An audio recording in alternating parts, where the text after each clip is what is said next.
i moramo svi na obavještajni razgovor policiju biti. Ne? No, evo, meni su sad bili pred vratima. No. Pivo ili vino? Vino. Plavuše ili crnke?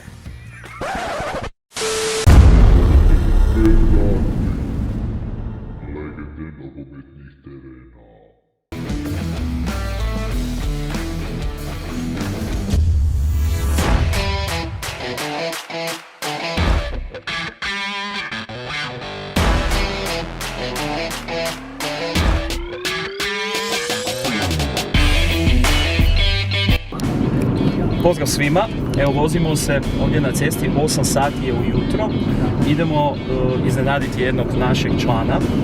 Mnoge obožavateljice su tražile upravo da njega malo više upoznamo, pa ćemo ga sad probati ovako ujutro iznenaditi i pokušat ćemo vam približiti upravo njega kao osobu i kao nogometaša.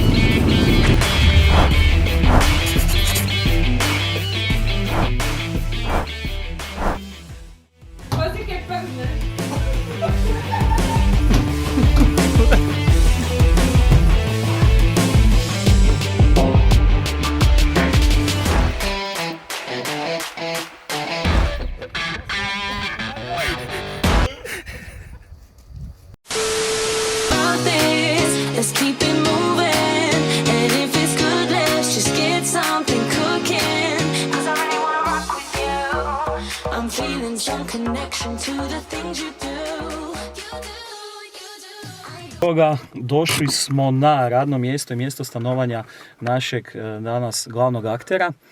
Možete vidjeti njegovo radno mjesto, a ovdje je njegovo mjesto stanovanja. Pa ajmo ga probuditi. Baš me zanima kakav je za ove radne zadatke rano ujutro.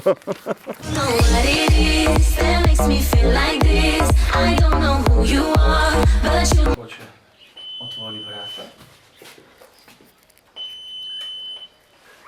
Nismo da alarm aktivirali.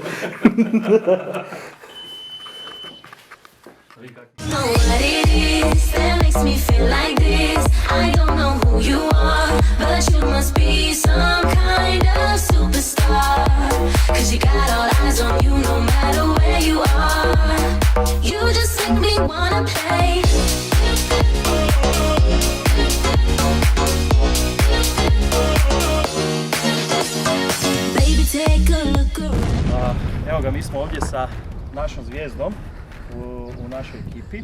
On je u biti duša naše ekipe, znači sa svojom vedrinom i sa svojom pozitivnom energijom pridonosi jako našoj ekipi. Jedna fascinantna činjenica od kad nam se priključio u našu ekipu, nismo izgubili niti jednu utakmicu. Pa evo ga, Mario, samo daj se ti opiši u nekoliko kratkih riječi, kako bi ti sebe opisao? Znači, Mario Karinški, rodom sam iz Kneginca, imam 33 godine. Župnik sam od 23.8.2018. ovdje župi u Trnje, znači to je malo više od godinu i pol dana. Dobro, Mario, evo, sve nas zanima kako to da si odabrao biti svećenik. Znači, konstantno od malih nogu sam odlazio u crkvu, bio sam isto samo mladog svećenika u župi kao što sam ja mlad sad ovdje i konstantno sam ministrirao, župnik je vodio konstantno na ministranske susrete, uvijek mi je bilo lijepo biti uz oltar i služiti Bogu i na taj način sam odabrao svećenički poziv srednju školu u Zagrebu, nakon toga sam samo nastavio studij teologije i odabrao poziv, odazvao se Bogu. Dobro, da nam reci koju poziciju igraš u Momčadi? Koja je tvoja prirodna pozicija? Uvijek desno, zadnja strana, to je samo reći desni bek, kako se to nekad nazivalo. Dobro, u malom nogometu je to koja pozicija? Gdje treba. Reci, koje su tvoje najveće nogometne kvalitete? S čime ti najviše pridonosiš Momčadi Tenkada? Pa mislim da nisam neki sad, ne znam kako nogometaš.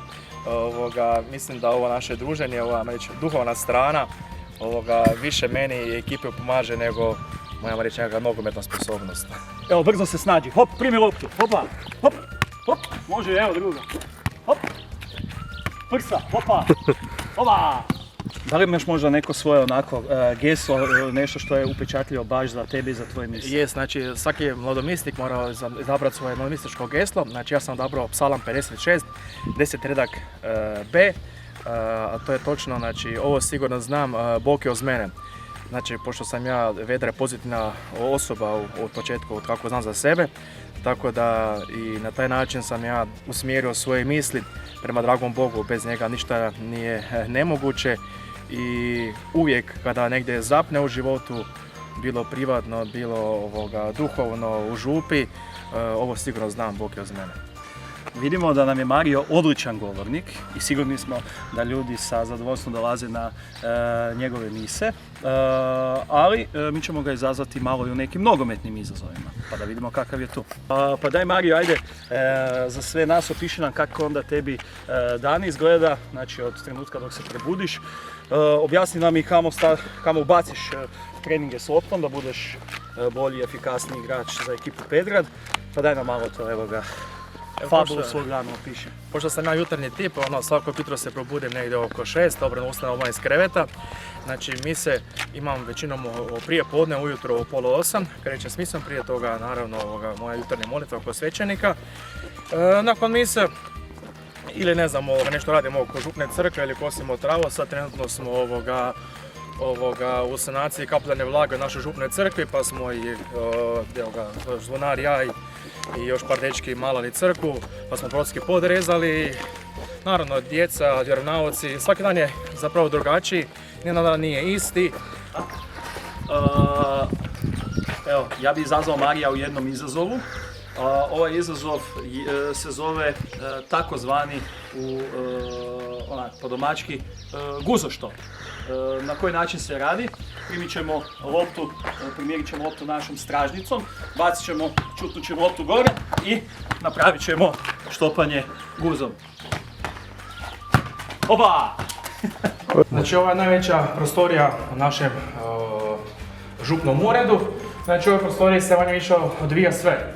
Kroz zimosove emisije Zovnice svako jutro se ovdje okupi oko 50 vjernika. Znači, ova prostorija je gdje imam i sa djecom vjeronauk, prvopričesnici, prizmanici. Ove godine sam nabavio ovoga projekta, tako da mogu njima puštati koju prezentaciju. Ovdje su i zajednički neki ručkovi kada dođu kolege svećenici kada je proštenje. Centar događanja je u ovoj prostoriji na neki način što se tiče druženja i onih vjerskih zanimacija, naravno nakon crkve, onda se uvijek sastajemo ovdje.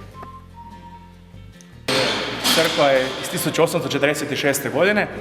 Ova crkva se znači radila pune 3 do 4 godine unatrag. Znači, crkva posvećena rođenju Blažene djevice Marije. Znači, župa ima oko 1500 vjernika, katolika. Ima 465 obitelji. Ove godine imamo 16 prvopričesnika i 37 krizmanika. Sad, za finalni izazov, Mario će krenuti 1 na 1 s vratarom. Imat će cilj zabiti meni gol, to ti sigurno neće biti jednostavan zadatak.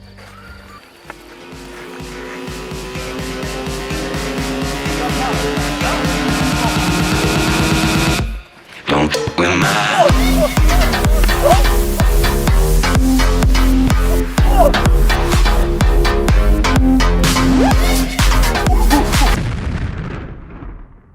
Dobro si nam predstavio sebe i svoj posao, to je poziv kojim se baviš. Evo mi bi te onda na kraju zamolili da osloviš našu ekipu i sve nas koji su bili u novoj ekipi. Tako može, nije problem. U ime Otca i Sina i Duha Svetoga, amen. Evo, dobri Bože, blagoslovi našu nogometnu ekipu, naše druženje, naše zajedništvo, moje prijatelje koje sam upoznao u toj ekipi, čuva nas od ozljeda i daj Bože da na idućoj KC ligi i opet osvojimo prvo mjesto. To te molimo po Kristu, Gospodinu našemu. Amen. Amen. U ime Otca i Sina i Duha Svetoga. Ti si ga upoznala,